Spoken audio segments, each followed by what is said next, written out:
వచ్చే వారం పోటీ ఉంది, అందుకే ప్రాక్టీస్ చేస్తున్నా. ఇదైతే ఎదురుగా మనిషి అవసరం లేదు కదా. ఏంటిది చేతిలో? మునగాకు వండడానికి. మునగాకు మంచిదే.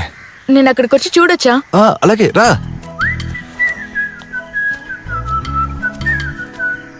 నువ్వు లాగుతావా? అయ్యో వద్దు. మీరిప్పుడు గెలుస్తున్నారు కదా, ఊర్లో అందరూ మాట్లాడుకుంటున్నారు. టీం సెట్ అయింది, కానీ కప్పు కొట్టాలి. తప్పకుండా. అవును, ఈరోజు స్కూల్ లేదా? లేదు, వచ్చే వారం నుంచి పిల్లలకి పరీక్షలున్నాయి. ఇప్పుడు స్టడీ లీవ్. అవును, ఏ క్లాస్ టీచర్ నువ్వు? 9, 10. ఇక్కడ ఇంట్లో కూడా ఉంది, కాబట్టి తీసుకో. పర్లేదు, ఇంట్లో ముగ్గురమే కదా ఉన్నాం, ఇది సరిపోతుంది.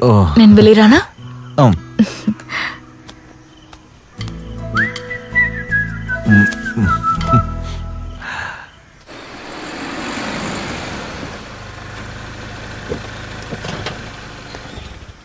కూర్చోన్నా,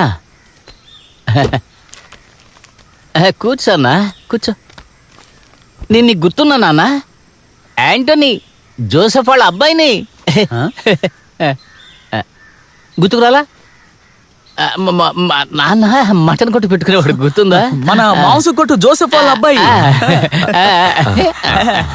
అలా కూడా చెప్పచ్చు. ఆ సంగతి వదిలే అన్నా. ఇంతకు ముందు మీ మ్యాచ్ ఎక్కడ జరిగినా సరే నేను వచ్చి చూసేవాడిని. నేను మీకు ఎంత పెద్ద ఫ్యానో తెలుసా? మీరే నాకు మోటివేషన్ అన్నా. మీరు ఆ తోటలో తోమచెడి టీంని ఓడించారు కదా, మీరు అదరగొట్టి పారేశారు. తలుచుకుంటే చూడన్నా, ఇప్పుడు కూడా రోమాలు నిక్కపరుచుకుంటున్నాయి. ఇప్పుడు జర్మనీలో ఉన్నాను, చిన్న చిన్న బిజినెస్లు చేసి అక్కడే సెటిల్ అయిపోయాను. ఈ మధ్య ఊరికి వచ్చినప్పుడు తెలిసింది మన అన్న కొత్తగా టీం సెట్ చేశారు అని. అన్నా, మీకు విషయం చెప్పాలి, నాకు మీ టీంని స్పాన్సర్ చేయాలని ఉందన్నా. మేము ఇప్పుడే మొదలు పెట్టాం, ఇంకా విజయాలు వరించలేదు. అయ్యో, మనం గెలుస్తాం, మన టీం టాప్ లో ఉంటుంది. మీ లాస్ట్ మ్యాచ్ నేను చూసానన్నా. ఒక విన్నింగ్ టీం మైండ్ సెట్ నాకు తెలుసు. మీ టీంని స్పాన్సర్ చేయడానికి 2 కారణాలు ఉన్నాయన్నా.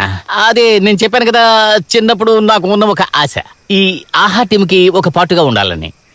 ఇంకో విషయం, ఇతను నా గురించి చెప్పాడు కదా, ఇప్పుడు కూడా మా నాన్న పేరు చెప్తే అందరూ నన్ను గుర్తుపడతారు, మాంసకోటి యాంటోనీ. అది వినడానికి ఏం బాగాలేదన్నా, ఆ పేరు నేను మార్చేయాలి. ఉదాహరణకి చెప్పాలంటే యాంటనీ జర్మన్.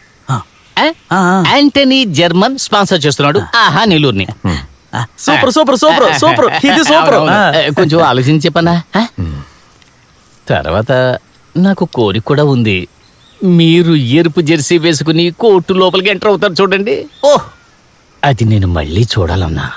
ఆహా నీళ్ళు.